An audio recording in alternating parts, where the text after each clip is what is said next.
What's up, Basketball Nation? This is Eddie Aparicio, and I'm joined by my co-host, Anthony Twan Corral, and this is Buzzer Beaters, a podcast that's dedicated to basketball with an emphasis on the NBA. And we are brought to you by grumblingsmedia.com. You can find us on grumblingsmedia.com. You can also find us on any popular podcast outlets that you can think of, such as Spotify, Google, Pandora, X, Facebook, Apple, you name it, you can find us. Just go ahead and make sure you punch up Grumblings Media or Buzzer Beaters. Anyway, this is episode 44, Twan. We are at episode 44. Willie McCovey. Willie McCovey Day. Right? Yeah, exactly, man. So, and by the way, just to remind the audience, we're here live every Wednesday. Well, we intended to be live the last 3 or 4 weeks. Man, I've been having issues, man. It's been work getting in the way, and then my computer. I had to get a computer because my company was cracking down on mixing personal with business kind of stuff. So I had to get a new computer, and the first computer just couldn't handle it. It couldn't handle the live stream, man. So then Twan kind of looked it up, told me what kind of computer to get. So I went to go get it, and this is my first time using it, man. So it looks like it's working fine, no issues. You're looking smooth, brother. Looking smooth right now, bro. So anyway, but we're here live every Wednesday at 6 p.m. Pacific, 9 p.m. Eastern. Every Wednesday, because we want to hear from you. We want to get your questions, your comments. Sometimes you guys have been very active. Other times you guys have been kind of just, listening in, and that's okay too. But we definitely get a lot of viewership after this launches the very next day on the platforms of various podcast outlets. So, but anyway, what we're going to go ahead and do is we typically go over about an hour, typically in about an hour to an hour and 20 minutes. Sometimes we've been going to an hour and 30, but we've never broken more than an hour and 30, man. So let's just keep it that way, Twan, right? But anyway, this week what we're going to go ahead and cover, we're going to go ahead and talk about the play-ins, the playoffs and play-ins.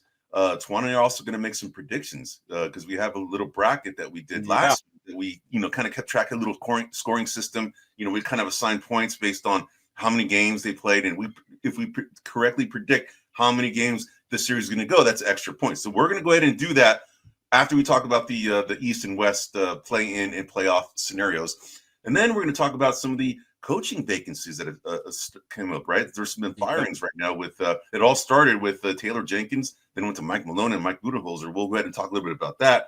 And then we're pretty much going to end the segment talking about the 10 teams that didn't make the playoffs. We're going to go ahead and go over a quick review of each of the teams, kind of determine whether or not they're good enough as it is, or just need more time and experience together, or they need a lot more help. We're going to go ahead and go through that. So anyway, without further ado, I'm going to go ahead and let's get in. Well, Twan, before I get into it, what's been going on, man? What's been going on with you, bro?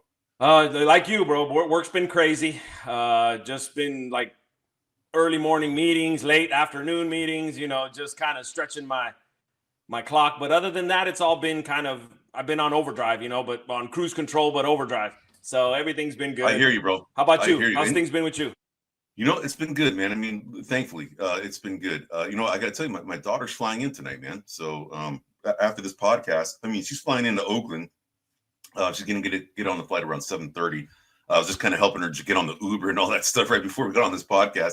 But yeah, she's going to come in for the Easter Sunday. So we're going to go to my sister's house up in Ione, which is near Jackson, California. I don't know if you know where that's at, bro, but I didn't know what Ione was until my sister moved there. So, yeah, but yeah, so we're going to do that Easter Sunday. She's going to be here till Sunday. And then, she's getting out of school due to May 14th. Can you believe that? She's getting out of school already for her first year. She'll no longer be a freshman, huh?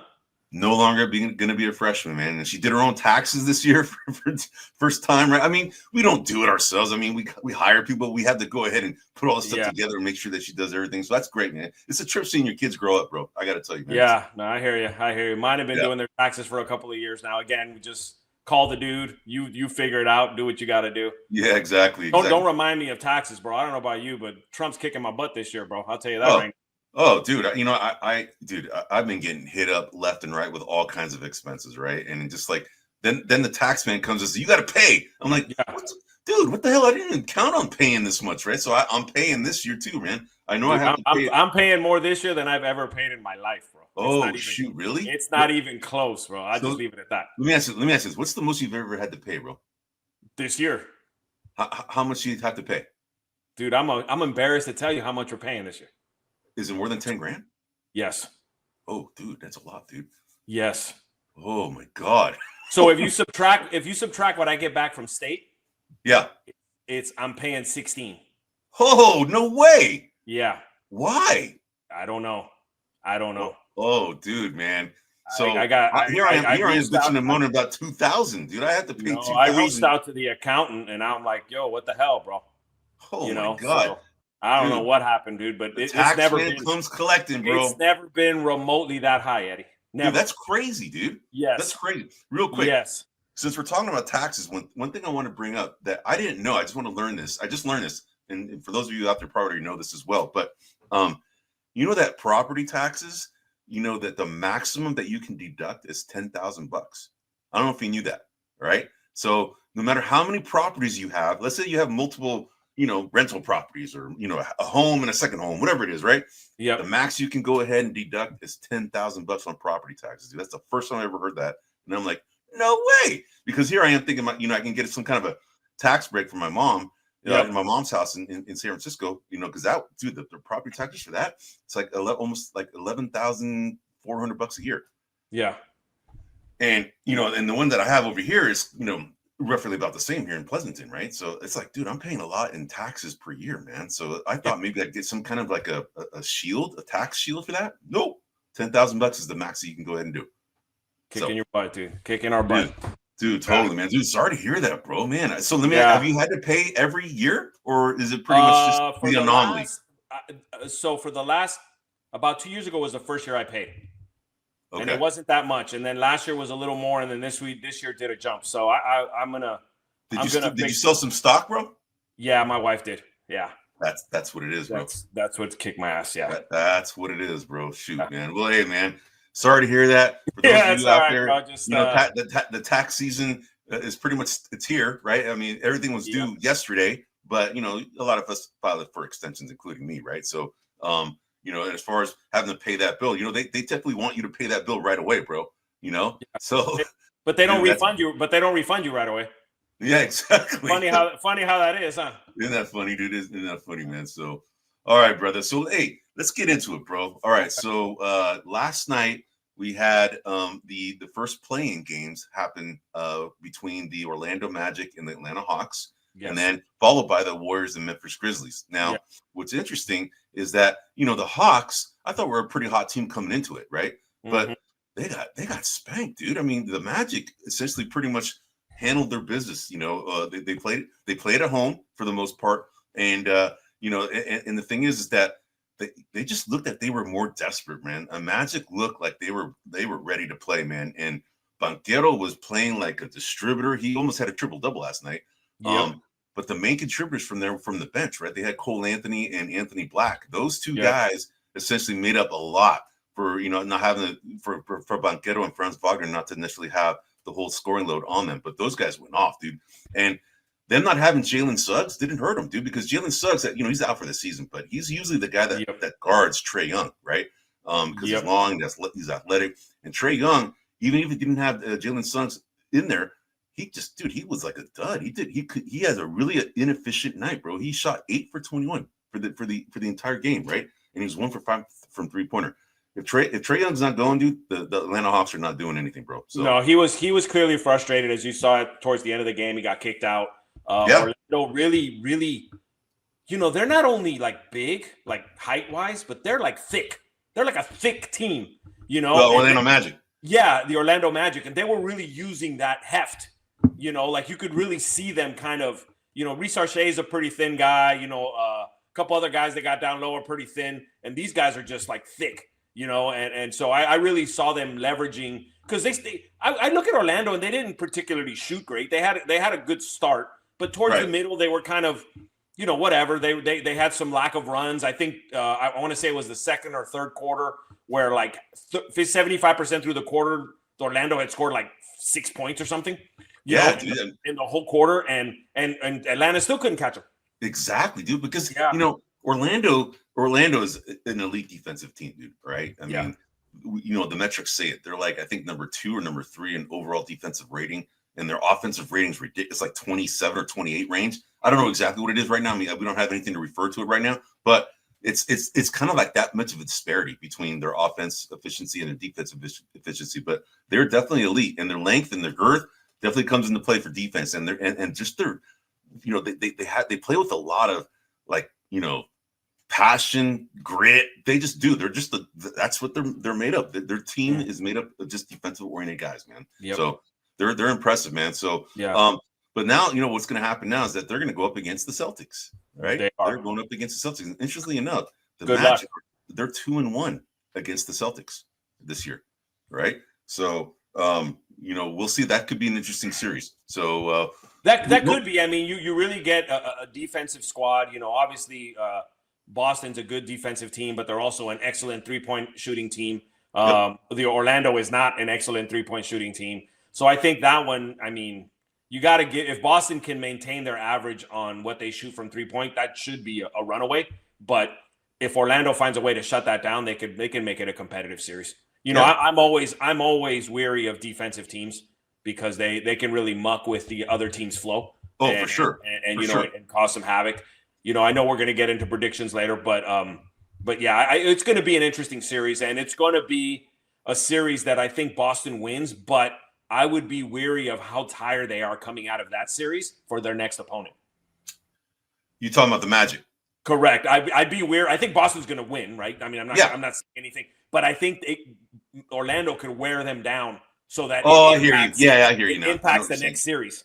So Boston be a little more tired and beaten down than they normally would be if they had, someone that was a little easier. Well, if Boston shoots well, they're going to win.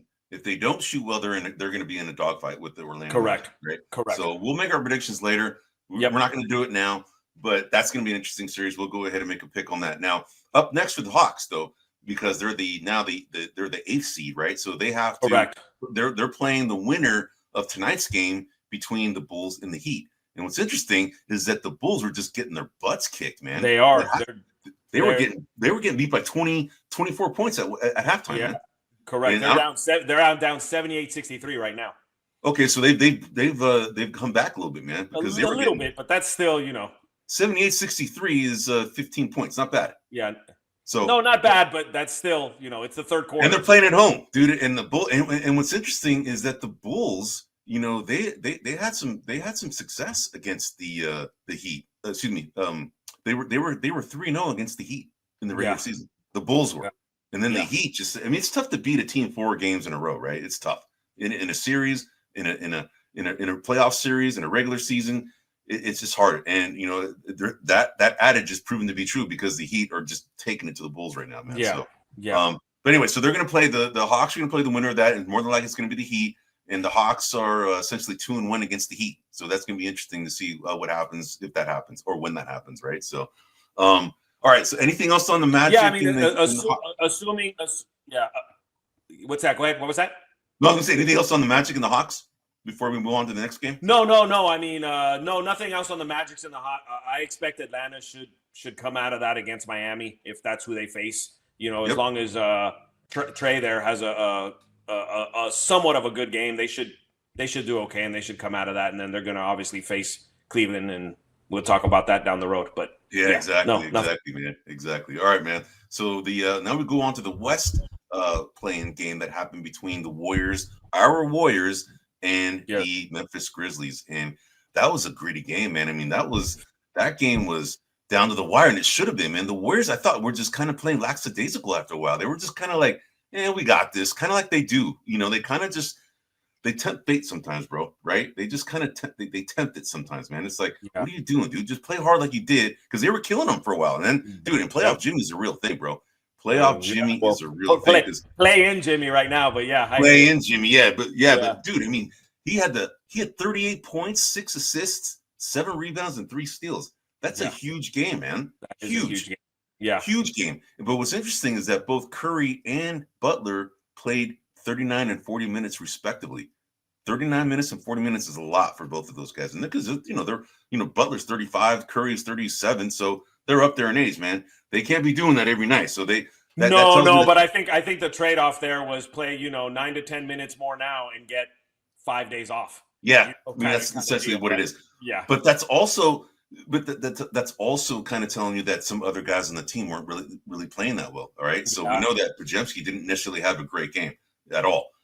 Thankfully, Gary Payton and Quentin Post showed up because those guys definitely contributed from a scoring punch because Pods, Moody, and Hield just couldn't shoot, man. They just had really bad nights, right? So, and what's interesting is Kuminga hasn't even played, man. So yeah, I don't know what's going on there. I mean, you know, you and I, whether it's been on the show or whether it's been during lunch, we've had a lot of conversations. We have a lot of different perspectives on Kuminga, and one of the things that I've always questioned is his basketball IQ. You know, and I'm not trying to say he's a dumb guy. I'm just saying that when I watch him play, his natural feel for the game always seems off.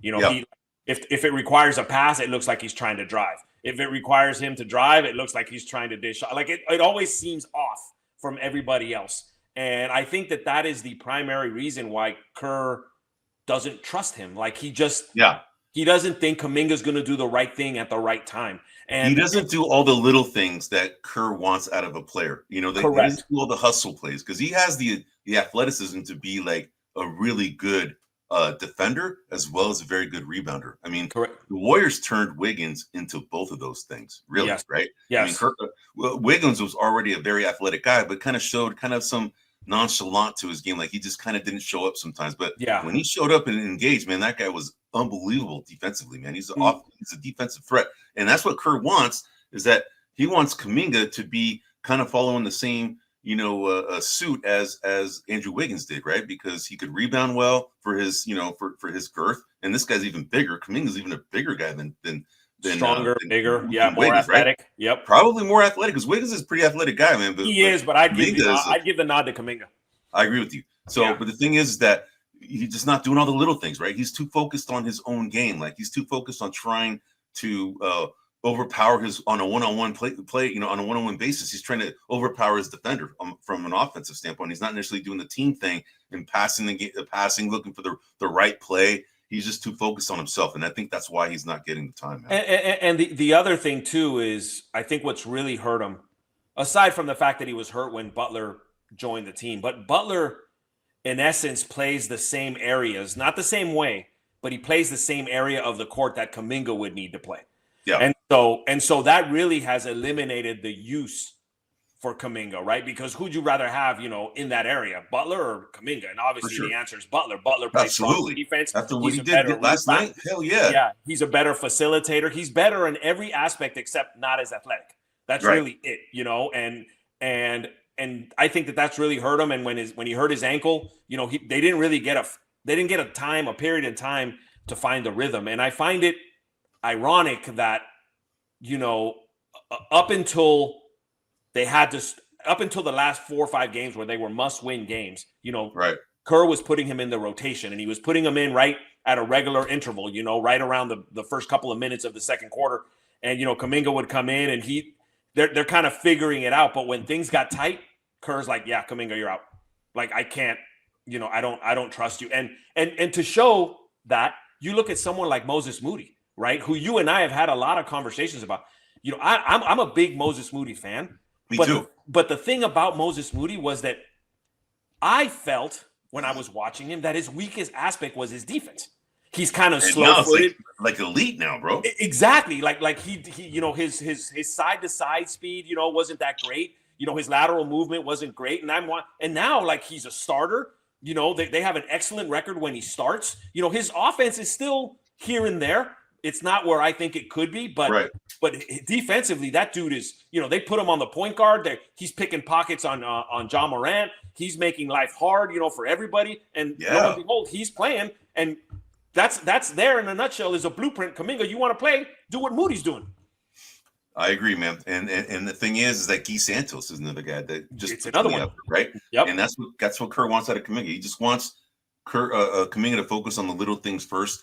He already knows that he's a really good offensive player when he's, you know, when he has a matchup, you know, mismatch, right? Correct. He definitely is. He's very athletic and explosive, but Kerr wants him to be an all-around player, and you have to be an all-around player to play in the Warriors system. The read and react system is probably a little bit too much for him right now. Yeah, I think the writing's on the wall now, bro. If this guy doesn't get in the playoffs and do something, I think he's gone, bro. So, well, that's the part that I'm really curious about. Do the Warriors just let him walk for whatever anybody signs, or do they try to do a sign and trade? You know, I saw a little rumor, nothing worth mentioning, but you know, that Miami might be interested and the Warriors could maybe do a sign and trade for someone like Tyler Hero, you know, something like that. Wow. But I don't know if that's true or not. You know, I don't think so. I don't think the salaries match up, bro. No, but that's the thing. Kuminga's a free agent. You could sign Kuminga whatever you need to match Hero and then swap it. Oh, I get you. Yeah. So the Warriors sign Kuminga for whatever that contract is, and then they make the trade. I got you. Yeah. So whether or not, but I agree with you. It's going to be a curious offseason for the Warriors and Kuminga, because if the Warriors want to match whatever anybody offers him, he has to stay. He has to sign with the Warriors. He has no choice. Right. The question is who's going to offer him anything. And right now, the only two teams that have cap space, I believe, are like the Nets and some other kind of sub 500 team. I don't remember who the other team is. Are they interested in him? Is he the kind of guy they want to build on? And if he's not even playing in the playoffs with a Steph Curry led team, like, do you really want him? Are you really going to offer him $30 million a year? I mean, who's going to offer him that? Right. I know. Interesting, man. And then bro. Correct. And then you look at someone like Franz Wagner, you know, that was in the same draft class as Kuminga. And I believe he's making around $24 million a year. And I ask you right now, Eddie, in a heartbeat, who would you rather have, Wagner or Kuminga? Yeah. Wagner. Right? I'd rather have Wagner. It was like Wagner, but Wagner. Sorry, Wagner. Yeah. I'd rather have Wagner at his $24 million. Yeah, I know. And the Warriors had a chance to take him, but they didn't. Yeah, you could consider that a missed opportunity. But what I'm saying is he's not even in the $30 million range, and he's currently a superior player. Kuminga's a superior athlete. Wagner is a superior player currently. Right. Yeah. No, I agree with you, bro. Yeah. Before we get too Warriors heavy, I want to go to the Memphis first, and then we'll come back to the Warriors, because I want to ask you a question, right? So real quick, the Memphis Grizzlies are awaiting the winner of tonight's game between the Mavericks and the Kings. All right. Now, what's interesting is that the Memphis is 2-2 against the Mavs in the regular season, and they're 1-2 against the Kings. So either way, it's going to be a dogfight. And Memphis fired their coach, right? That's going to be our next segment. We can talk about but they fired their coach Taylor Jenkins. Right before the playoffs. And that was kind of like, what are you guys doing? But we'll talk about that more. But anyway, the guys who actually played really well for the Memphis Grizzlies, Desmond Bane, dude. Desmond Bane had a game, dude. I mean, he was going off, dude. He was hot. He was hot, man. And he was just, he's 5 for 8 from 3-point land. He was 11 for 21 from the field. Zach Edey is another guy who played very well, right? I mean, the guy had 17 rebounds, 14 points and 17 rebounds from their center. Jaren Jackson had a decent game, but he was inefficient. He actually shot, like, I think it was like really, really bad. I don't know exactly what the line was, but he didn't actually have an efficient night. Jaren Jackson didn't. So other guys, he played poorly, and he was 6 for 15 shooting is what it was. Yeah, but it was not only his playing. His demeanor was like he had that James Wiseman look, like almost like he's about to cry, And I don't mean he was doing that. But he's got this like super sourpuss look on his face. Like, I'm confused. I don't know what's going on. And dude, you're like, I could argue he's the leader of that team. Given the things that John Moran has gone through, all of the, suspensions and everything, I could argue that Triple J is the leader of that team. And he wants to be a guard. He keeps playing on the perimeter. Like, dude, you're a large human being, bro. Yeah. And you're an athletic. You need to like play the low post. And when it comes to Edey, this is one of the things, that even though Edey had a good game, I could argue that he hurt them more than helped them in that particular game, right? Because Post kept bringing him out, other players kept bringing him out, because he can't expose him. Yep, correct. They kept abusing him on defense, and I'm curious if someone like Jenkins would have noticed that and considered a different approach versus the coach they have now that didn't really. He kind of kept going. All right, keep Edey in there. And no, Edey had a pretty good game. I mean, he scored a lot of points and a lot of rebounds, but I think that he might have hurt them more than helped them for the totality of that game. Yeah, and what's interesting is that, even with that adjustment that maybe Taylor Jenkins could have done, right, and subbing Edey out, maybe put someone more athletic like Asante Aldama, right? Yep. That guy's a good player too out of Spain. Yeah. Put him as a center, right, and have a more agile center, and against teams like the Warriors who play small ball, right? Correct. But the thing is that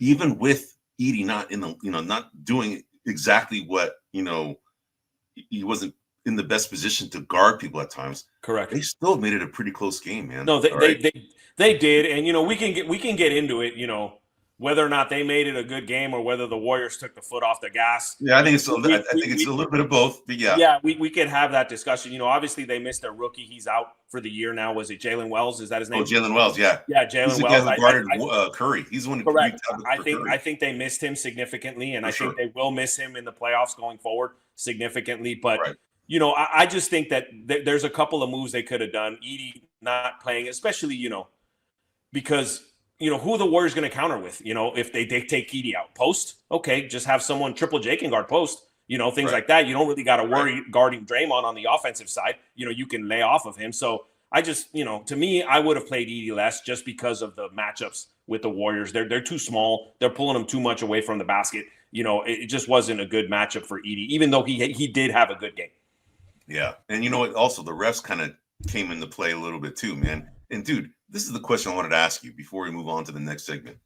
Dude, what is it with the refs and Steph Curry? They just do not respect him, dude. They didn't. Right. I mean, he gets fouled as much as James Harden, but yet James Harden essentially sells it to the refs, and therefore he gets the calls, right? Curry doesn't try and sell it to the refs. And That's I think not him. He doesn't try and sell it. Therein lies the problem, I think. That is the problem, dude. It's like he's not trying to sell the refs, and that's the problem. The refs shouldn't be trying to get sold.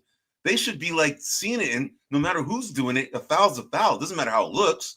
A foul's a foul, bro. And that's a problem, man. And I sent you a video about someone talking about all the why is there so much disrespect for the Curry, right? And he took it to a level of it could be Under Armour versus Nike, right? And that kind of thing, right? Yeah, I don't know, because we know that the NBA, is pretty much Nike's pretty much they have a lot of influence, in the NBA and vice versa, right? So who knows, man? It could be that, but dude, it's getting out of hand, bro. I mean, Curry's got the scratches to prove it that he's getting fouled every freaking game, dude, and it's annoying that the refs don't do anything. I agree. Although last night I would say that the Warriors, I think between Curry and Butler, they shot something like 38 free throws. So they did get some calls last night. Yeah.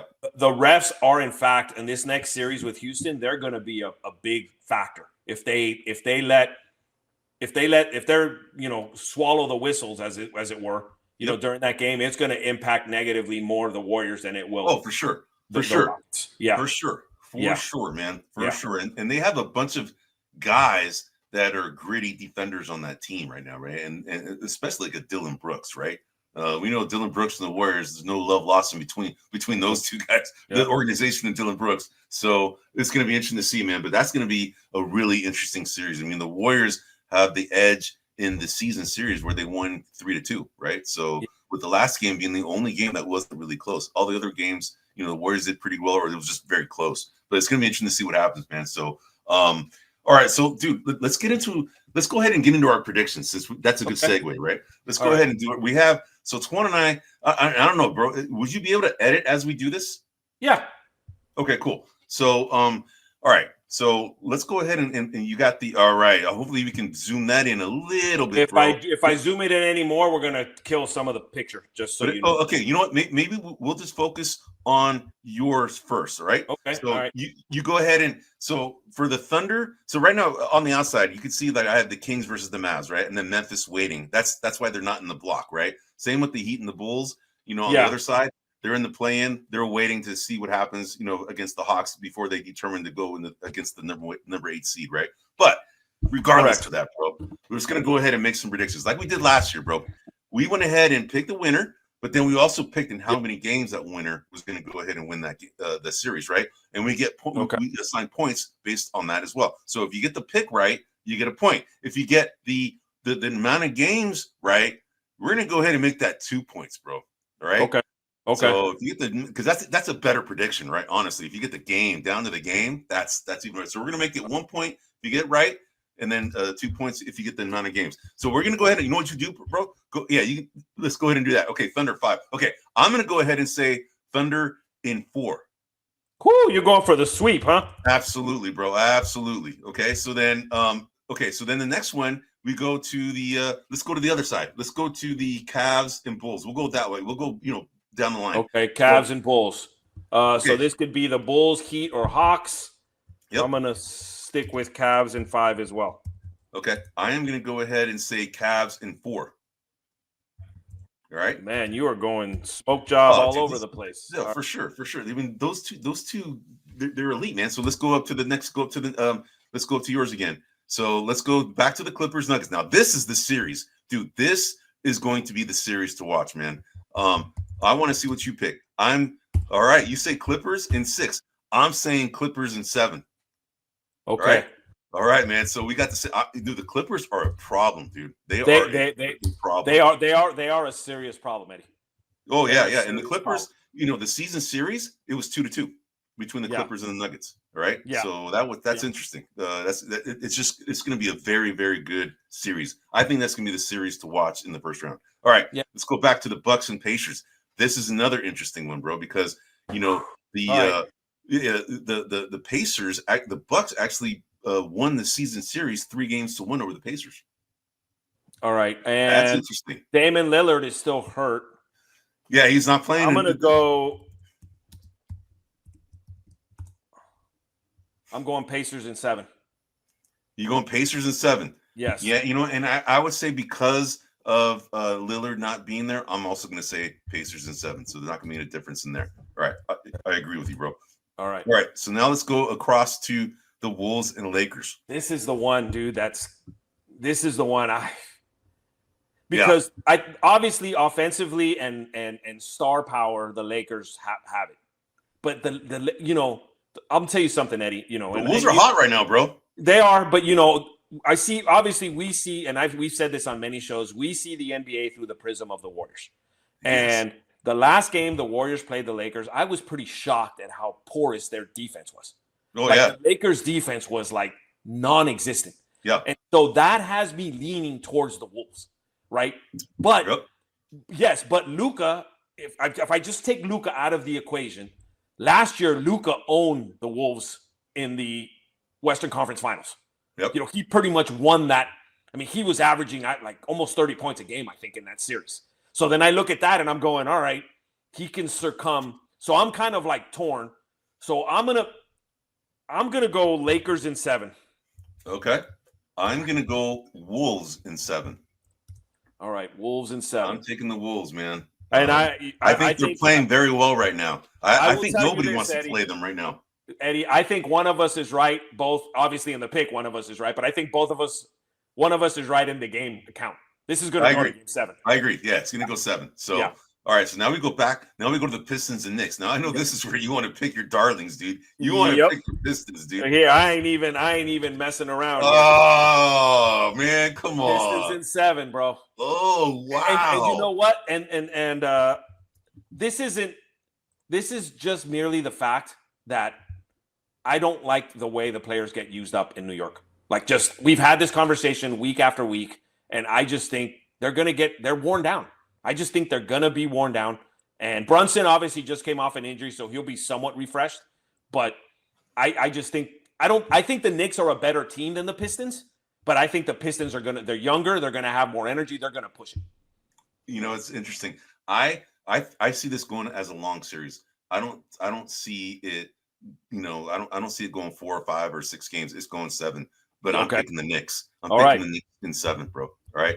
Now the season series, Detroit led the season series 2-1. All right. So that's going to be interesting, bro. All right. Now we go back to the West. So now here, the Warriors and the Rockets, man. By the way, did you know that the Warriors are favored in this series, bro? Yep. They are favored. I noticed. They're favored, man. Yeah. Are you kidding? I mean, not that I'm kidding, but there's a lot to be said about playoff experience, right? And the Warriors have that in spades, right? And with Jimmy Butler now, the people have seen, the Jimmy Butler Curry thing last game. I mean, those guys scored 30, 38, and 37 points respectively, right? So that's like that right there is 75 points. That's a lot, bro.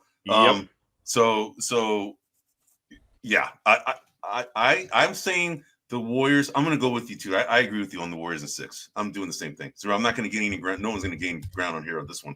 All right. Then we go to the last matchup in the first round between the Magic and the Celtics. So the Magic, I think, led.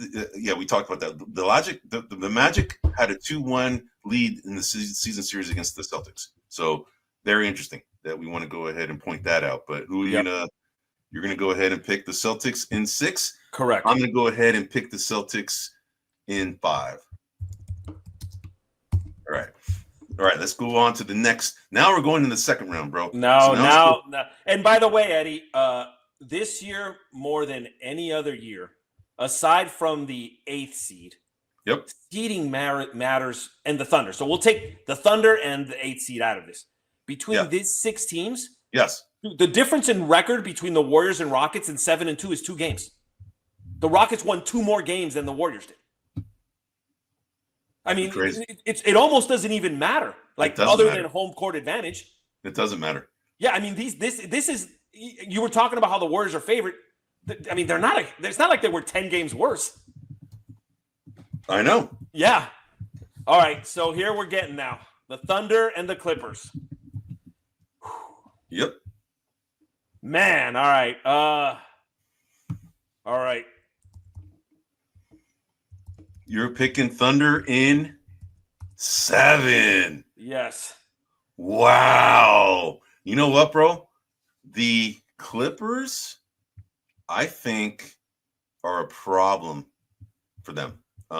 Yes, now, I agree. And so I haven't looked at what the season series is because there's too many. I'm saying the Clippers are pretty hot. I'm gonna say Clippers in 7, bro. Okay, man. So we've got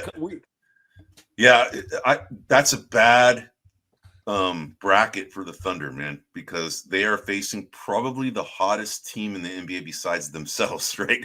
Yes. In the Clippers. So I'm picking the Clippers in 7. The Clippers are a problem, man. They got every facet, especially with Kawhi Leonard. Now, the big thing is whether Kawhi Leonard is going to be able to play the entire series or not, right? So far, so good, right? But his knee sometimes flares up out of nowhere, and if he plays, they're a problem. All right, so let's go to the next one. I agree. All right, now we're over here. Yeah, the Cavs and Pacers, man. Yeah, I got Cavs in. I'm going to say the same thing, dude. I'm saying Cavs in 6. So, Cavs in 6. All right, and then we go to the next one after that is going to be the Wolves against the Warriors, according to our bracket, right? So according to Warriors mine, and Lakers. Sorry, Warriors and Lakers for you. I knew it. And you know what? The Warriors are a problem, dude. I'm gonna go homer too, man. I'm going against the Lakers. I'll say Warriors and 6. You're going against the Wolves. I'm saying against the Wolves. I'm even more confident. Warriors in 6 against the Wolves. So shoot, here we go. All right, man. So now we go back up to the Pistons and the Celtics now. Correct. You're saying, well, Celtics in 5. Okay. Oh, whoa. Interesting. Yeah. Interesting. All right. Yeah. I am going to go Celtics in 6. Okay. All right. Now we're getting down to the nitty gritty, bro. Hey, people out there, I hope you get as much fun out of this as we do. I think this is great. All right. Okay. The point system is 1 point for the point right, and the game you get 2 points. So there's gonna be a lot of swings in this. All right, now we go to the final 4, and we have the Warriors and the Thunder. I have the Warriors, Thunder, Cavs, and Celtics.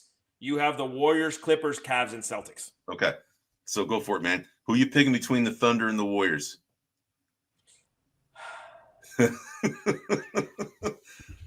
And the Warriors, they're one of the few teams. There's one other team that actually has a winning record against the Thunder in this season, and the Warriors is one of them. The other team is, you know who the other team is? Clippers. No.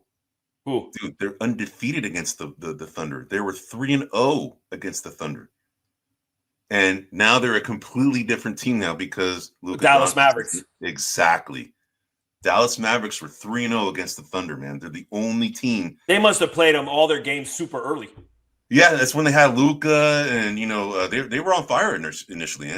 Luka and Kyrie were on fire for a while, bro. So okay, you're saying Warriors. Okay, how about Cavs and Celtics? That's going to be a matchup, a dream matchup right there, bro. So you're saying Cavs over the Celtics? Oh my! I'm going a flash in the past, bro. Warriors, Cavs. Oh my God! Again, all right. So now let's go to mine, bro. Hey, so I do want to be clear here. I admit, we're homers. I genuinely think the Warriors have a number on Thunder, right? I genuinely think that. But I'm telling you something right now. I don't know what you're gonna pick, but this right here is the Warriors' worst nightmare. Correct. The Clippers are gonna. If this happens, I would pick the Clippers. I'm picking the Clippers. Yes, I would the Clippers. Well. I'm playing the Clippers in 6. I agree with that. Okay, I agree. If this is the way it ends up, this is not good for the Dubs. They're the worst matchup for the Warriors, man. They haven't beaten them yet this year. They're 0-4. Yeah. So okay, and the last one I have that Zubats guy, dude. I don't know how man, he's good.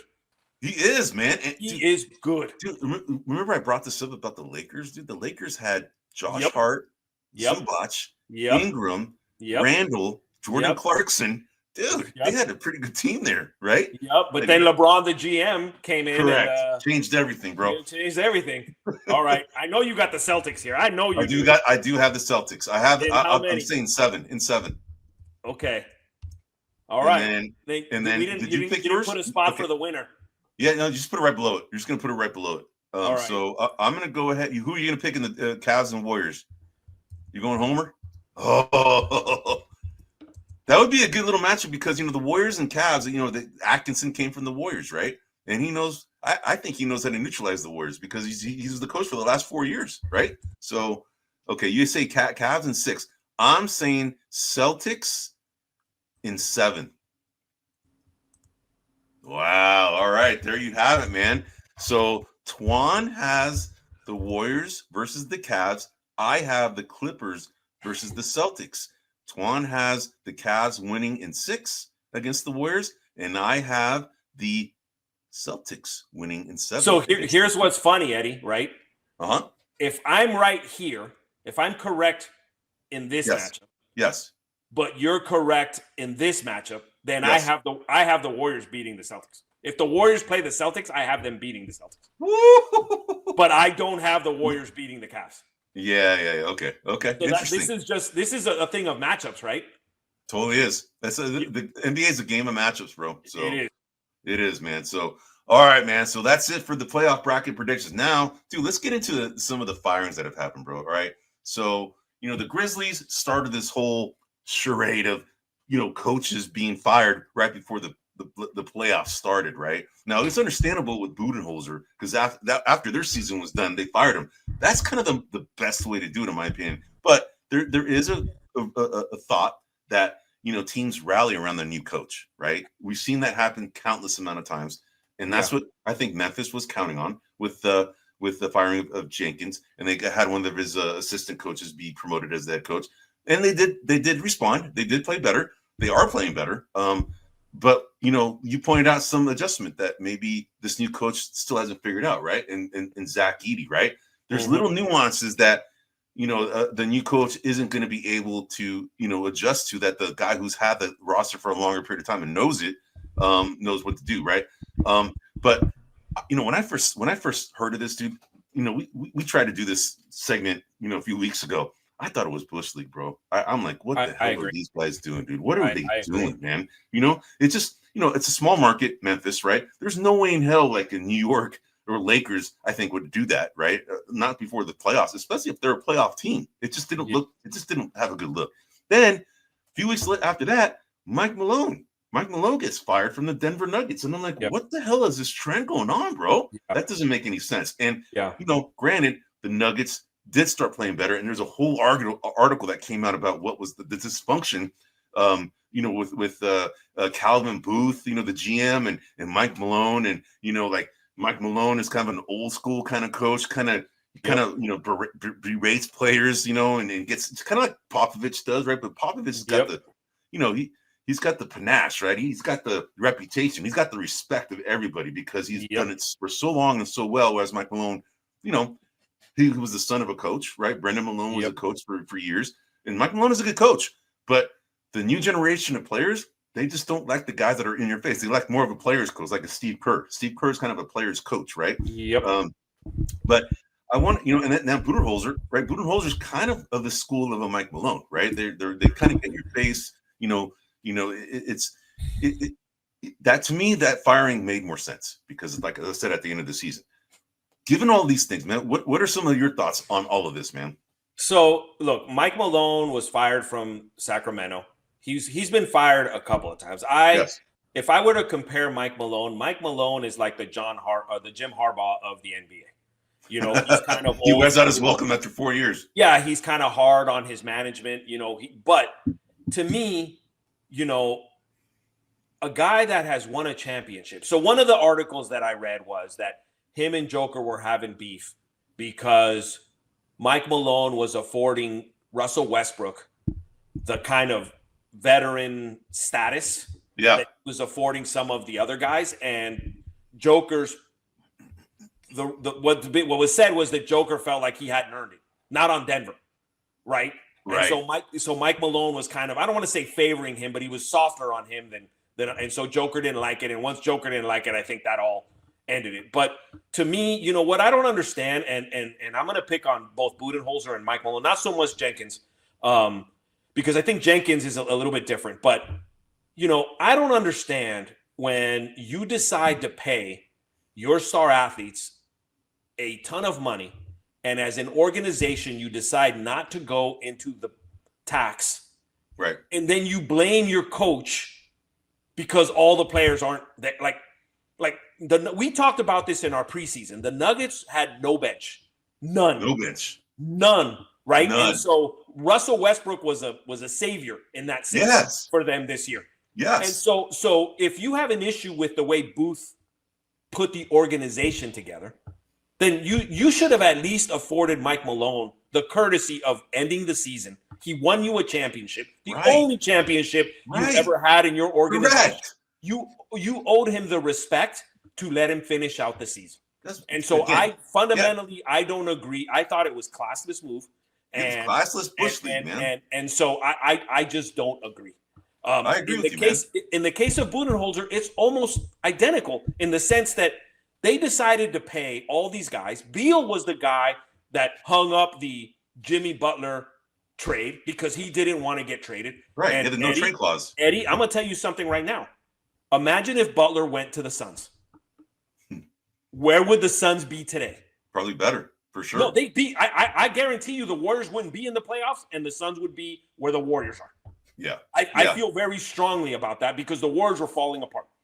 And Butler, I agree with you, man. I agree with you. And so in the sense of Budenholzer, why are you firing him? Because Beal didn't want to get – Budenholzer had nothing to do with that crappy contract that Washington decided to give Beal with a no-trade contract. One of only two, by the way, in the whole league. LeBron and Beal are the only ones that have that contract. Like, who was the Einstein that decided to give him that? That's not on Budenholzer. Budenholzer also won a championship with Milwaukee. He's a championship coach. I don't agree with that either. But like you said, they at least let the season play out. They're going in a different direction. They're obviously going to trade Kevin Durant now. So maybe the coach they need now is one that can coach younger players better, and maybe they didn't think Budenholzer could do that or whatever. That's fine. That's going to happen. For Jenkins, though, it's a little bit of a different story. Jenkins, under his watch, Ja Morant went wild. The defender over there. Triple J. Yep, the defender over there in Houston went wild. Jenkins has been given a lot of talent. Triple J's talented. Jalen Wells now is talented. Edie's proven to be an NBA player. They've got players. He's got the tools. Good player. Yep. Correct. Now, out of Desmond courtesy, Bane. sure. Yep, Bane. I mean, they've got a lot of talent there, and the GM has done a good job in providing. And I don't think that Jenkins has maximized the talent that he has. Partially because these guys are getting suspended. They have guns, in Ja Morant's case, there's other things, but there's a lack of control there, right? And so you look at why am I forgetting who's the defender that went to Houston? The guy that Dylan Brooks. Well, you look at their coach. He don't play around. Like Brooks may be popping off, but he ain't running the show like he was in Memphis. Kind of getting everybody all riled up. And so, Ime Udoka runs a tighter ship for sure. Exactly. And so plus plus he was a player in the NBA, right? Exactly. And he don't mess around. He's a big dude. He don't mess around. And so I think that Jenkins was a little loosey-goosey with some of his younger players. And so in that sense, I can see why you want to swap it. Would I have done it when they did it? No, I think that's a mistake. I think you've already end the season, move on at the end of the season. Better to do it at the end of the season because for one, in the case of Memphis and in the case of the Nuggets, right? They're both smaller market teams. All three of these teams are really smaller market teams, right? The thing is that what kind of message are you sending, right, to other potential coaching hires that you're going to try and recruit, right, to be the head coach of your organization? The head coach who's looking at that job is going, dude, what the hell, man? These guys are like going to fire before the playoffs, and it doesn't make any sense. These guys don't look like they know what they're doing, right? Yeah. There's that mentality that could seep into people's minds for organizations that do things like this, right? It's like, come on, man. And nobody reputable is going to want to coach over there if you do something like that and you do disrespectful stuff like that. Again, Bush League, man. And I will add another name that we've forgotten about that I thought did a Bush League job was the Kings releasing Mike Brown. Yeah. I thought that was also Bush League. They did it over a text. They didn't call him. Where are they now? They're not there. If the Kings manage to beat the Mavericks tonight, which I think they won't, but let's say they do, they're still not beating Memphis on Friday. So Memphis is going to beat either one of those teams. Yeah. So what did that amount to? And so to me, like these organizations are historically dysfunctional for a reason, and this is part of the reason. And to answer your question about the look, there's two sides to this coin. You're right. If I'm a coach and Denver comes calling, right, and I'm a pursued coach, the first thing that I'm going for is I want a 5-year guaranteed contract, right? But like you also want to coach Jokic, right? Correct. No, but what I'm saying is, if I go there, I want 5 years at $15 million a year. If I'm a prime candidate, someone that they want, because I know that in 1 year I could get fired, and I want the rest of my money. Yeah. But to me, what the flip side of that coin of your statement is, I wonder how the players look at it. Like, oh, if I go to that organization and I don't like the coach, I have the authority to get him fired. Correct. And that might be a draw. That might be a draw for players. For sure. But there's dysfunction written all over when you do stuff like that, man. It just doesn't. It's not a good look, man. So Correct.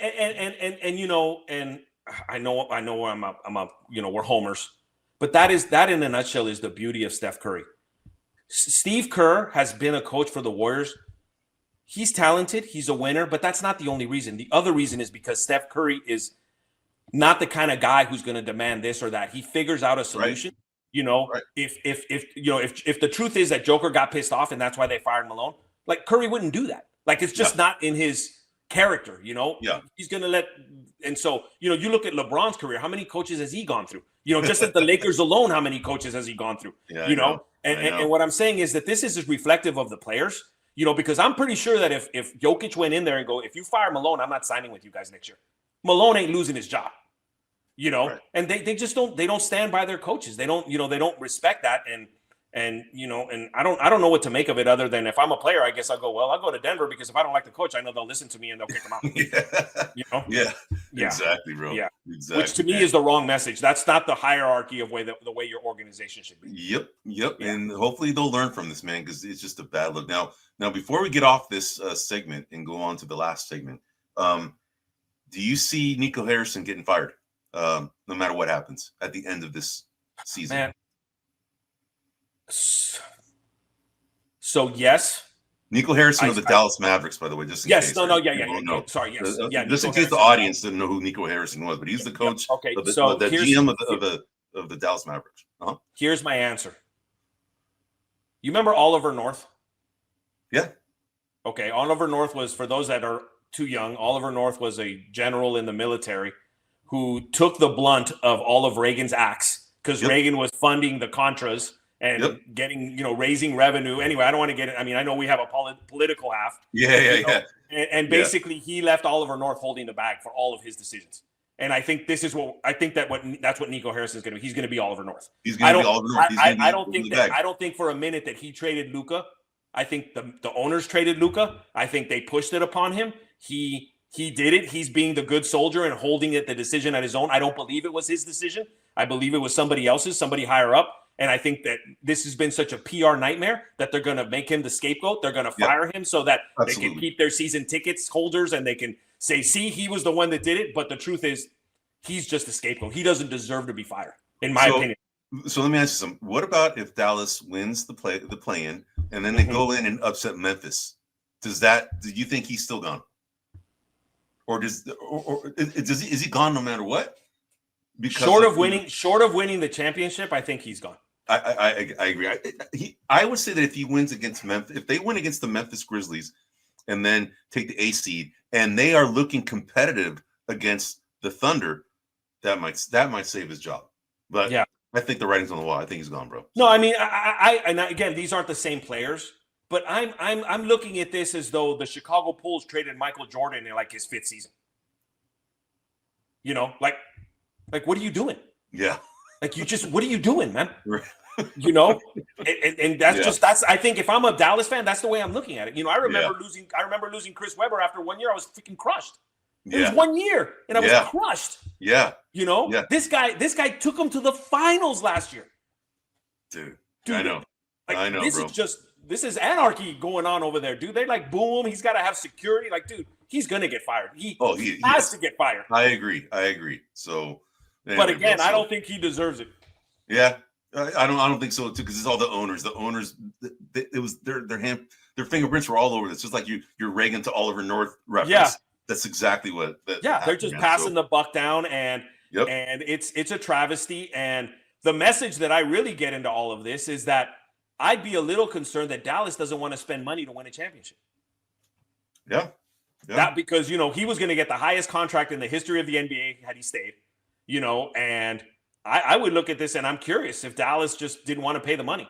You know, part of it, they think, you know, he wasn't worth it. It comes down to money, bro. It always does. Yeah. Yep. So I agree with you, bro.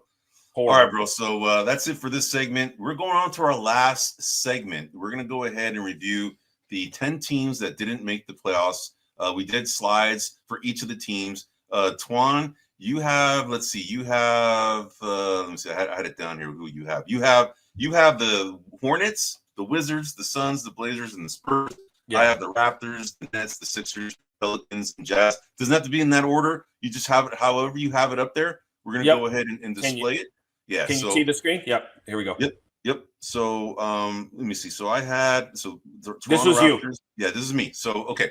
So here we go. The conference. So the Raptors were the offensive and defensive rating, you know, and net rating. You can see where they're ranked. They're kind of towards the bottom of the league in terms of ratings.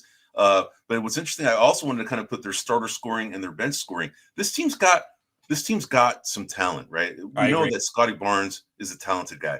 Yep. We know that Emmanuel Quickly is also a talented player. They drafted Grady Dick, who's he's actually a pretty good player. But you know what they had was a lot of injuries in and out, right? A lot of injuries. Jakob Poeltl, he was in and out of the lineup. Emmanuel Quickly was in and out of the lineup. Scotty Barnes a little bit here and there. Grady Dick, RJ Barrett.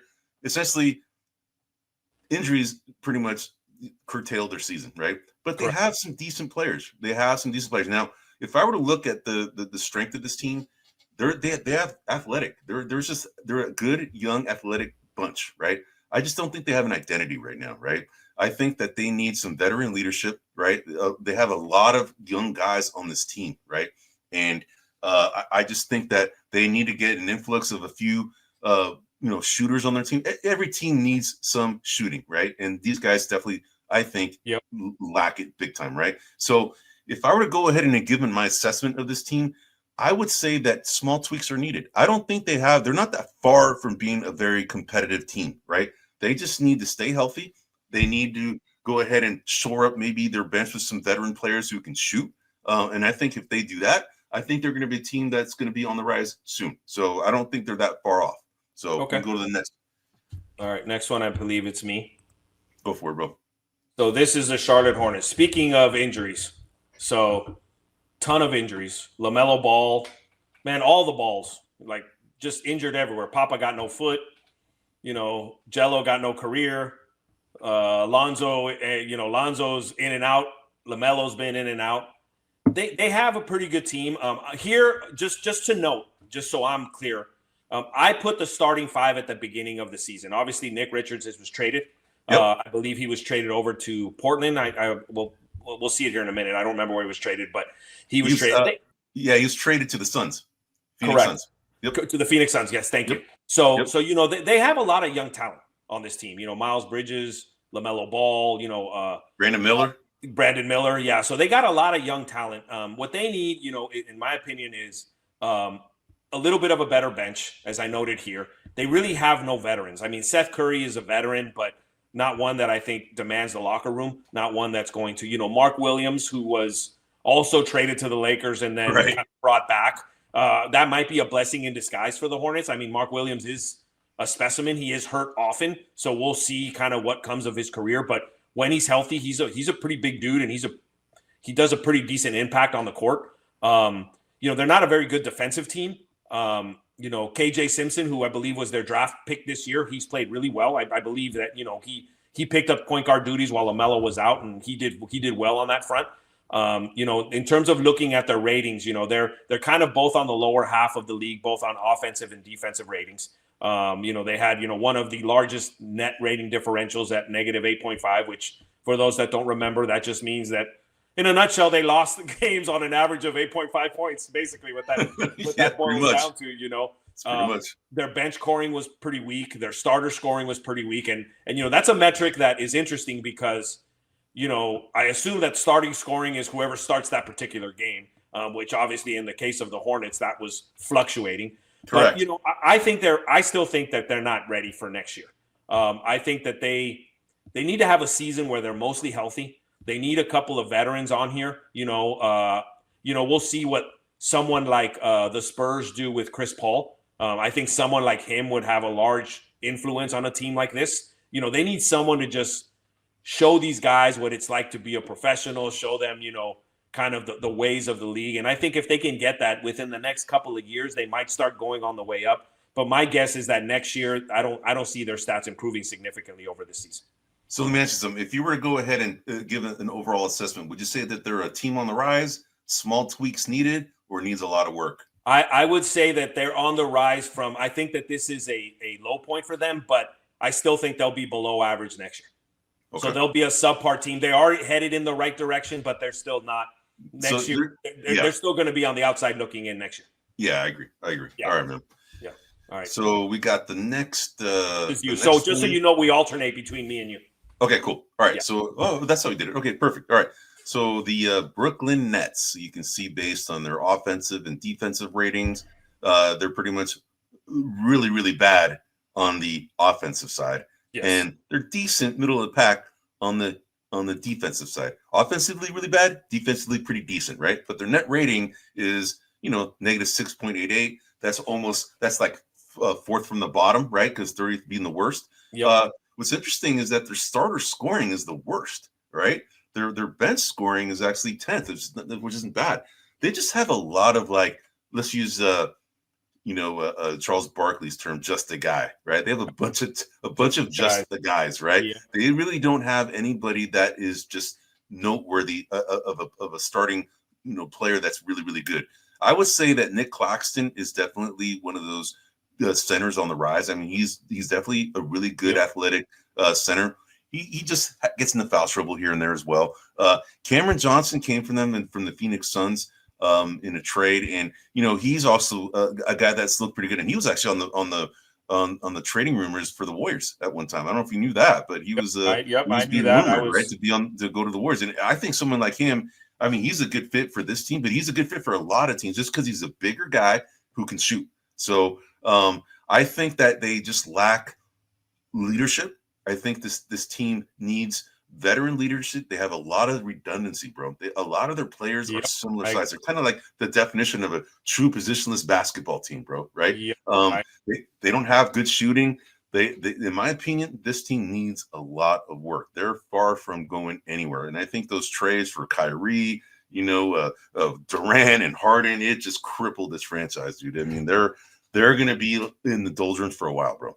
They need veterans. They have to overpay some veterans that come onto this team and change the culture a little bit. Yeah, and I will tell you, D'Angelo Russell's one of those point guards that's just good enough for your team to stink. You know what I mean? When he's on a sucky team, he's going to score points, but he is not. And I don't want to pick on him, but he doesn't have that winner mentality. Yeah. He has that let me get mine mentality. Yeah. And I just think that if they're going to succeed, they need a different starting point guard. Yep, they just need a lot of work, bro. They do need a lot of work, but a lot of work. Yeah. So all right, man, go on to the next team. That's you next, man. All right, here we are, the ever-loving Washington Wizards. Normally the Washington Bullets. Yes, the Washington. That's what they are, going down with a bullet. Like, this team is horrible. Horrible on offense, horrible on defense, has the highest net rating in the league. That means that they lost by the most points in the league. If you recall, and Eddie and I have talked about it throughout the season, they started, just about all their rookies at some point. Their rookies have gotten a lot of playing time. Maybe there is a silver lining around that cloud, which means that maybe next year they kind of grow and figure out what you need. But someone like Bub Carrington, who got, I believe, the most minutes of any rookie in the league, he was like 4th or 5th in points scored, things of that nature. Jordan Poole, obviously he's had a up and down career. I think that he recovered a little from his last year. Last year he had a horrible season with the Wizards. This year was a little bit better. They traded Kyle Kuzma over to the Bucks. Milwaukee Bucks midseason, and they got what's his name? Why am I drawing a blank? Chris Middleton. They got Chris Middleton. Chris Middleton has been hurt and out most of the year. He's always hurt, man. Yeah, Sarr is a good player. I think they got something with Sarr there. Marcus Smart is a good veteran backup, but man, they can't score. They struggle on deep. They need a lot of help. Sure, man. Chris Middleton is someone that I would look to trade because I don't think he's enough of a veteran presence, and he's really expensive. And I think that if you can get something for him, I would. If you could get something for Marcus Smart, I probably would. And if you can get something for Jordan Poole, I probably would. So those are 3 people that if I was them, I would target to see what I can get for them and possibly just start getting even younger than Jordan Poole is already. I think Jordan's like 25, 24, something like that. I mean, he's a pretty young guy, but I just think they got a long way to go. But bravo to this organization, though, for playing their guys that they drafted. Correct. Right? They had to, because they had to see what they had, right? And, absolutely. Keyshawn George looks like he's going to be a player, man. That guy looks good, man. Alex Sarr, I think he's probably going to be second in the rookie voting. We'll find out shortly. But to Stephon Castle, he's going to be, I think, the rookie that gets the second most votes. I think he's a decent player. A lot of GMs predicted him to be the star of this draft. He had the star power of this draft, but Stephon Castle essentially emerges as the star right now of this draft. And then Bub Carrington, Carlton, don't call me Bub Carrington, or Bub, don't call me Carlton. Yeah. He's also been playing a lot. Remember, we do this rookie watch segments. That guy's he leads all rookies in the amount of minutes played. Right, he plays a lot of minutes. So bravo to this organization for giving their young guys a shot. So let's go on to the next one. One thing that I want to point out, since you mentioned it, if you look up and down most of the playoff teams, you'll see that every team that's successful in the playoffs have at least 2 homegrown players that are very good. Yep. Right? I mean, you just go up and down that roster, and you have to. So, Jordan Poole isn't homegrown. Alex Sarr and Carrington are. You need a couple of players in that. So I agree with you. Bravo to them for playing their guys. Obviously, the record and the ratings reflect that. I think next year's the year we're going to see if that's going to come to fruition. That ideology or that path. And if they didn't, they're going to have to make other changes and move forward. So, all right, they're a long way away from being anything, bro. Anything significant. Yeah. All right. Now, Okay, now the Sixers are a team that a lot of guys thought would be a formidable team when I'm the one of season them. began. I'm one of them. Yeah, it's because they had, Tyrese Maxey, they had Paul George, they had Joel Embiid, Kelly Oubre, then they drafted this Jared McCain, and he became this guy that out of nowhere started just scoring. Right, he was like considered one of the best rookies at the time, but he got hurt, and he's been out for the season for quite some time, man. But this team is essentially the Dallas Mavericks of the East. This team got snake bitten, man, by injury after injury. And just the whole Joel Embiid, when he played for Team USA, laboring out there, that essentially just, essentially wore him out, I think, for the season. And now he has knee issues, and he had a couple knee surgeries recently. And we don't know if we've seen the last of his MVP status days, as a player, because this guy is uber talented. I mean, when he came out of college, he had issues with his feet, right? And he actually didn't play for like 2 years before he got into this, in the NBA. His first game when he got drafted was like 2 years after he got drafted, right? So it's kind of like this guy is just unfortunately just wasn't blessed with the best physique and body to be able to withstand injuries. It's weird how everybody's physiology is different, bro. I mean, what is like Steph Curry running around like what he does, man. And then here I am, I tore my Achilles doing the exact same thing as he did. It's like you just don't know, bro. It's like anyway. But anyway, this team is hurting big time. And but the thing is, they have a lot of decent players, right? They have a lot of decent players. They're just not meshing very well. So Daryl Morey, man, he has his work cut out, bro, to try and get this team back to where everybody thinks they should be. And if you don't do well in Philadelphia, you're going to hear it, right, from the fans. And I know that the fans are all over Joel Embiid, right? And I think it's time for Joel Embiid to move on to a different organization. I think to restart his career, I think he needs to do that. So, but in my opinion, I think this team is not that far. All right, they just had a really, really bad start of the season, and they just could never recover. That's why I'm saying that they just need some small tweaks. They have a great center, a great point guard in Tyrese Maxey. He's like probably going to be the most improved player this year, bro. Honestly, but their weakness right now is their bench. They have nobody really. Look at their bench. It's almost as bad as the Denver Nuggets. It might be even worse, right? So they just need some small tweaks to get the rotation better. So, and you know what, Eddie? Being a fan of the NBA, I want to say this.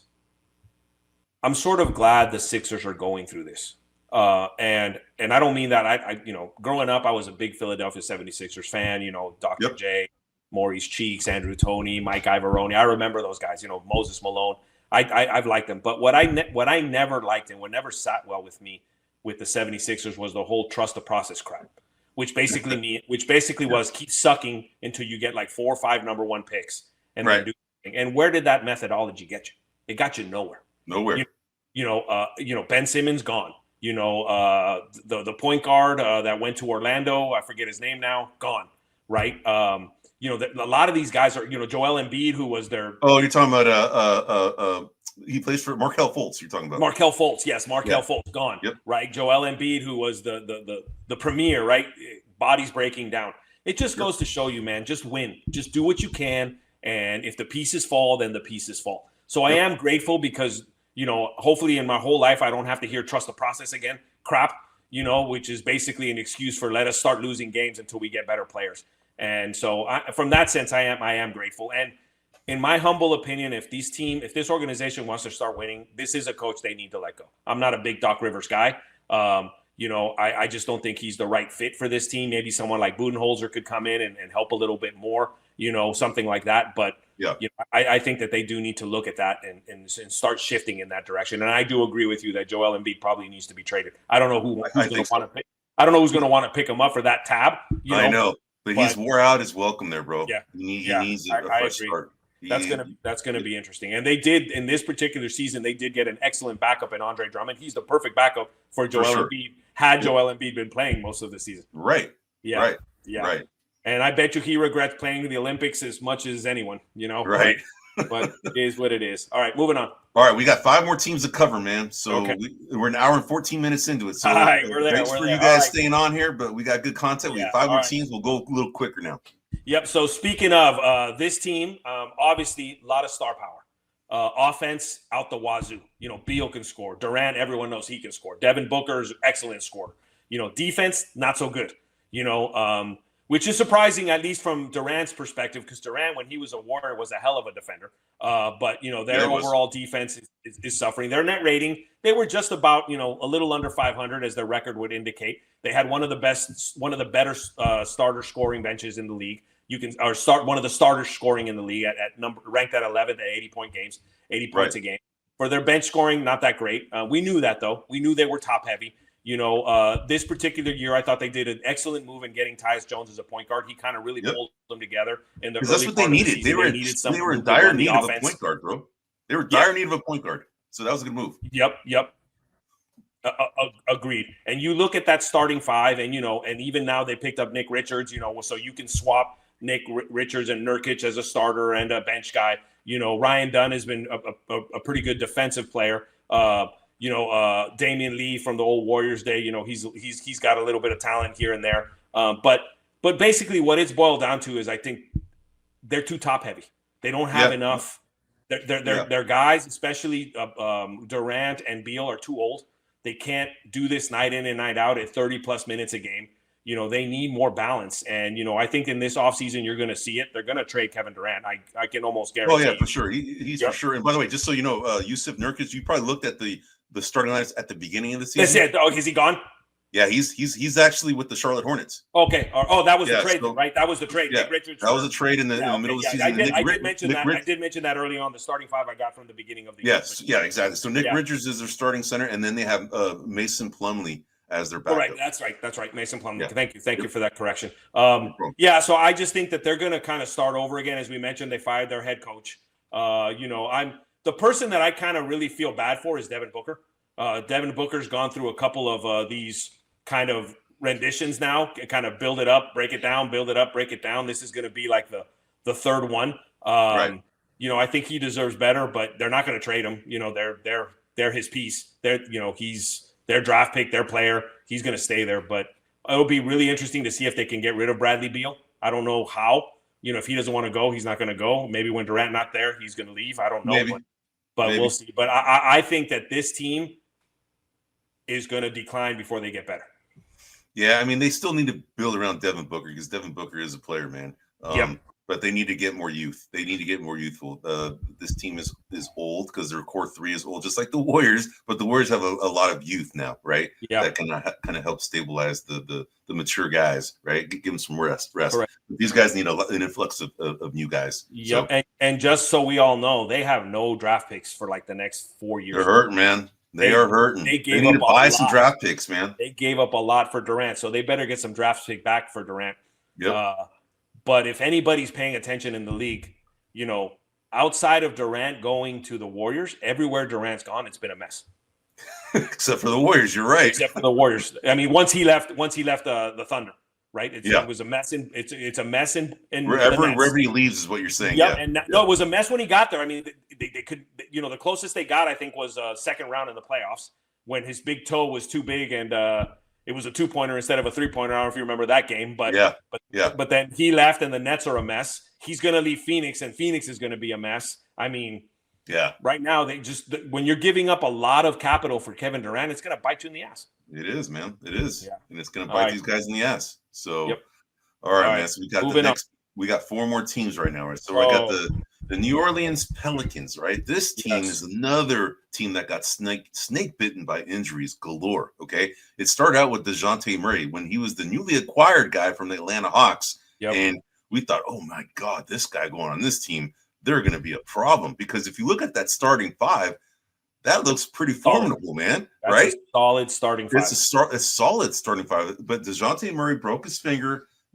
early in the season and missed a lot of time to gel with his teammates. You had CJ McCollum, who's been the stabilizing force there. He's been there for a long time. But, Brandon Ingram, left, right?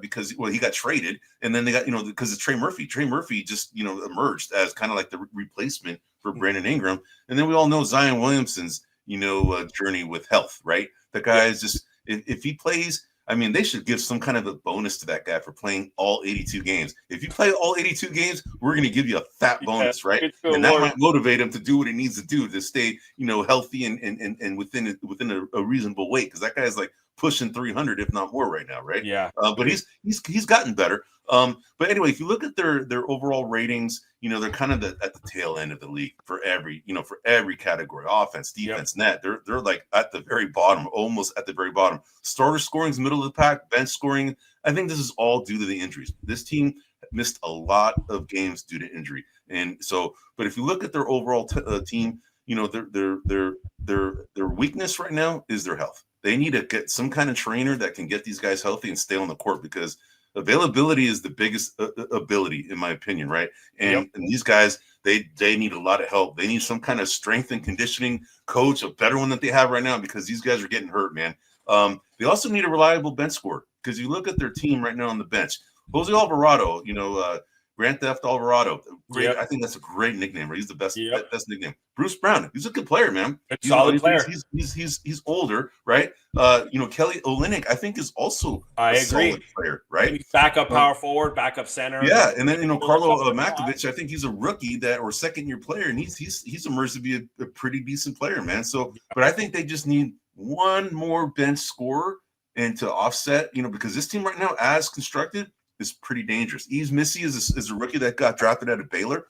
He appeared in our rookie watch segments almost all the time for every category, right? Because he's actually a lot of minutes too. Got a lot of experience this year. He did, man. So I think that this team has small tweaks needed. They're not far. They just got bitten by the injury. Yeah, this is the epitome of, hey, run it back.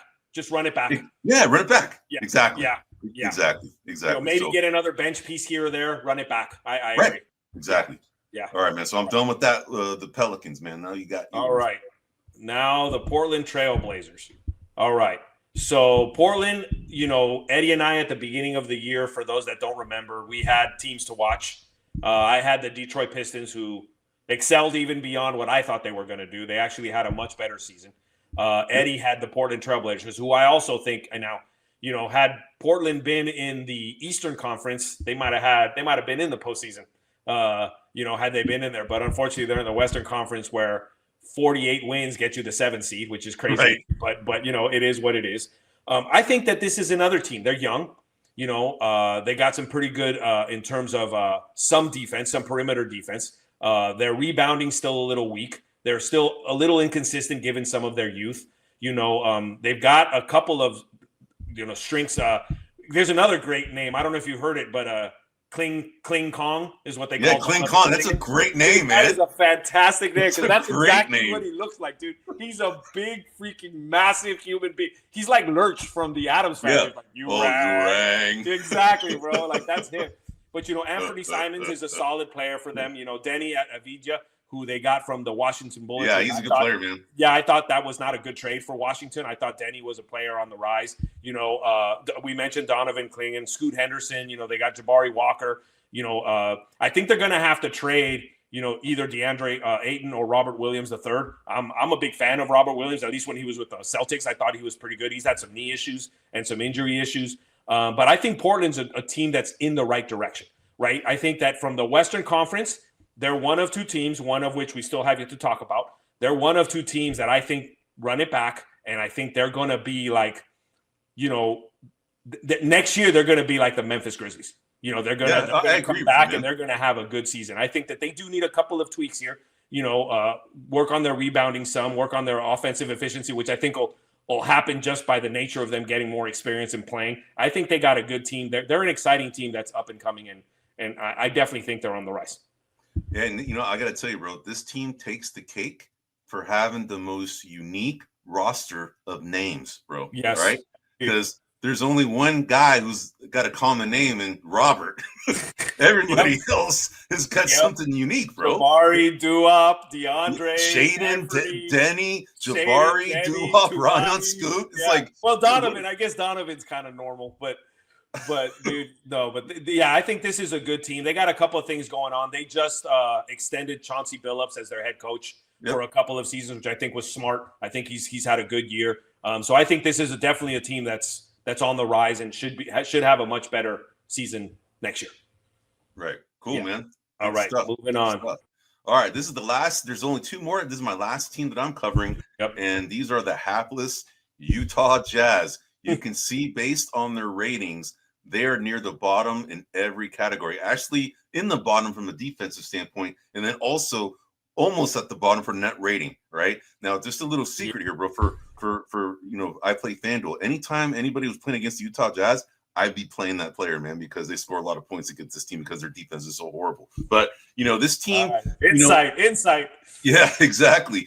But you look at what's interesting is that you look at their starter scoring, it's kind of one of the worst ones in the league, but their bench scoring is top 5, which is very interesting. I think a lot of it has to do with Jordan Clarkson, honestly, because he's like a scoring machine. And don't forget about my boy Filipowski. Filipowski, dude, he's been balling, bro. Yeah, he has been balling, man. So real quick, just since I talked to you about FanDuel, so Filipowski, when he first got into the league, when he first started playing, he was probably right around $4,000, which is pretty cheap. Like the lowest you can pay for anybody in FanDuel is $3,500, right? Okay. So Filipowski is right around 4,000. Right now, he's about $8,100, bro. That just goes to show you that he's doing a lot of things on the court very, very well, right? So I wanted to give it up to your guy from your fantasy team. But anyway, their team, they have a lot, in my opinion, of mediocre talent. They have decent talent. Keontae George and Colin Sexton are decent, right? They're not like superstar potential, but they're decent rotational pieces. The only thing is that these guys are in the starting lineup. Lauri Markkanen is in and out because of injury. He's a good player. He's not a star player. And that was, again, another guy that the Warriors were rumored to try and get, right? Yeah, and I'm grateful that Ainge – I'm grateful Ainge was a prick about it, and I think that Ainge may regret having kept him. Yeah, I agree. But yeah, but they have Walker Kessler is a damn good center, man. I think that, he was also rumored to potentially be somebody that the Warriors might try and covet and try and get him to come over, but because he does a lot of good things as a center. So these guys actually have some decent talent, but a lot of it is mediocre. And I think they just I think this team needs a lot of work, man. And that's why I kind of bolded it that, in my overall assessment is this team needs a lot of work. They have some pieces. They just need to build more and just build through the draft, man. And we'll see what happens from there, man. All right. I agree with you, though. All right, moving on. This is our last one, man. We're an hour and 27 minutes. We're almost done. Right. So here is the beast. So strengths, Wemby. So, hopefully his condition clears him to play. This is absolutely the team to watch next year. Absolutely. Like, no doubt about it. Like, if everything falls into line, could be a 50-plus win team. Stephon Castles had an amazing rookie year.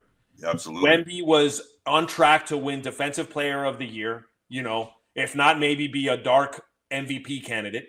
They picked up De'Aaron Fox, in a trade with Sacramento over the season. So they've got 3 pieces already there: a point guard, a center, and a guard, an off guard, already starting there. That's already 3 solid pieces. Harrison Barnes is a solid piece for a starting lineup or even off the bench wherever you need him. Devin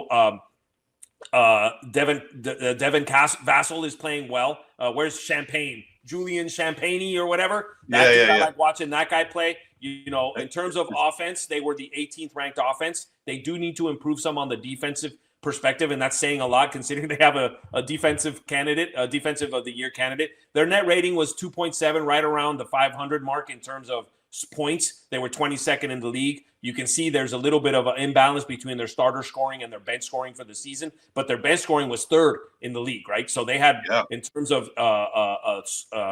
stats, they were the 3rd best. Chris Paul is a valuable veteran leadership on this team. Whether you want to start him, whether you want to bring him off the bench, they've got a lot of depth. I believe they've got a couple of draft picks this coming draft as well. I think this is absolutely the team to watch next year. And, if maybe not next year, but within the next 5 years, they're going to be the Oklahoma City Thunder of the league. They're going to, I agree with you, man. They're going to dominate and they're going to be really well. I think the Victor Wembanyama, De'Aaron Fox pair up is going to be a problem for the league. And then you got Stephon Castle who's emerged to be, probably a future perennial all-star in the making, right? I think the Harrison Barnes and Chris Paul, those are great leaders to have on your team because they lead by example, and they all, Chris Paul's pretty much like a coach on the floor. Yep. These other guys, Jeremy Sohan, he's a draft pick from 3 years ago. Devin Vassell's, he's relatively young. Keldon Johnson is probably the longest vet that's been on the Spurs the longest, and he's just kind of shows the Spurs way to everybody who comes in, right? So I think, like you said, I think this is a team to watch. I think it's going to be interesting to see where they are, rated as far as the odds makers, as far as making the playoffs or even winning a championship next year. I would say that they're going to be climbing pretty high on the odds side because of just their culmination of talent. And all of this is on the presumption that Wemby recovers, he's able to play a full season. There's no lasting effects for his current condition. And then the only other thing, and I don't want to minimize this because but the other thing is the status of Popovich, right? Popovich had a mild stroke during this season. Will he come back next year? I mean, he's had a lot of good assistant coaches, Budenholzer being one of them. I mean, they're all over the league, so I think that he empowers his coaches, and I feel confident that whoever takes over from his staff would do a good job. But I think that having Pop there would give that little oomph and, would make them, a little bit better going into next year. So hopefully Pop's back, Wemby's cleared. And if those two things happen, I think that they're going to be a force. I agree, bro. I agree, man. Yeah. So, all right. Well, dude, we did it, man. We covered all 10 teams, man. We actually went about an hour and a half. This is one of our longer segments, but we have a lot of good content. We went ahead and covered the play-ins games that just happened. There's a couple of games that are happening today. We should have the playoff picture all fully understood by Friday because that's when the last play-in games are happening. So we shall see what happens. But we went ahead. Twan and I also did a bracket challenge, right? A bracket challenge for the NBA playoffs. We actually put a point system to it. We did the same thing last year. We're doing it again this year, but the only wrinkle is that we're putting 2 points if you get the amount of games right, for that team to win, right? So we're going to go ahead and share the results as we keep going on a weekly basis because Twan and I are all about contests, right? And the other segment that we talked about is just the firings that happened with Mike Budenholzer, Mike Malone, and Taylor Jenkins, and kind of our thoughts around, what that means for the organization, how kind of a bad look it can give to certain organizations, especially in the timing of when they did these things, right? And then the last segment that we covered is we did 10 teams. The 10 teams that did not make the playoffs, we went ahead and did an analysis of each of those teams. We did a slide for each of those teams, give you our essentially our assessment of what they need to do for next year. A few of these teams are on the rise. I think a few of these teams you're going to see no longer as the teams that are going to be eliminated next year. So but that's pretty much it, man. And that's our show for today. We went ahead, like I said, covered all that. We are here every Wednesday live, Wednesdays at 6 p.m. Pacific, 9 p.m. Eastern. We'd like to go ahead and get your comments, your questions. We're here for a reason because we want to hear from you. All right. Anyway, I'm Eddie Aparicio. This is Anthony Twan Corral. We're also known as the Cisco Kids. You can find us at grumblingsmedia.com. You can also find us on any podcast outlets you can think of, such as Spotify, Google, Pandora, X, Facebook, you name it. You can find us. Just make sure you type in Grumblings Media. Also, you can also type in buzzer beaters. Anyway, I'm Eddie Aparicio. This is Anthony Twan Corral. We're going to go ahead and sign off. Have a good rest of the week, and we'll see you here next Wednesday. Thanks. Hey everybody, this is Big John from Grumblings Media, and I just want to say thank you for watching our content. If you want to support our efforts here at Grumblings Media, just smash the subscribe button right here, totally free, or just go ahead and consume more of our great content. Click either one of these two boxes.